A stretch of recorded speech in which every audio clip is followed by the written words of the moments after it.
Hello সবাইকে। তো আবার একটা নতুন ব্লগে তোমাদেরকে ওয়েলকাম। তো সকাল সকাল ঘুম থেকে উঠে মেহেন্দিটা পেস্ট করতে বসে পড়েছিলাম।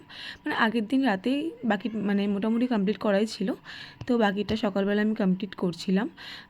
এই কোনগুলো আমি আগের দিনই বানিয়ে রাখি, কিন্তু সেদিন একটু রাত হয়ে গেছিলো বলে আমি আর বানাইনি।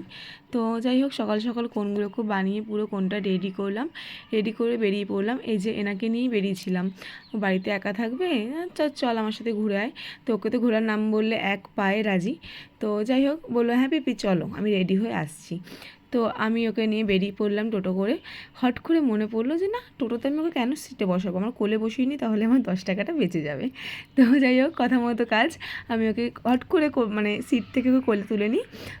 দেন যে না, আমার 10 টাকা তো অন্তত বেঁচে গেল। ও সরি, তার মিডিলে প্রীতিকে মেহেন্দি দেওয়ার ছিল, প্রীতির বান্ধবী এটা, দীপা। ও এসে মেহেন্দিটা রাস্তা থেকে কালেক্ট করে নিল, আমি টোটোওয়ালাকে দাঁড় করে রেখেছিলাম। তারপর তো কাজটা পাড়াতে নেমেই অসম্ভব বৃষ্টি, প্রায় আধা ঘন্টা আমি স্টেশনে বসেই ছিলাম।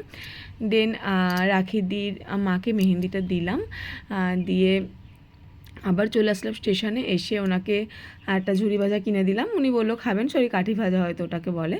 তো দিয়ে তারপর ওই যে ছোট্ট বাচ্চাটাকে দেখলে, ওটাকে দেখলাম স্টেশন ওপারে ছিল।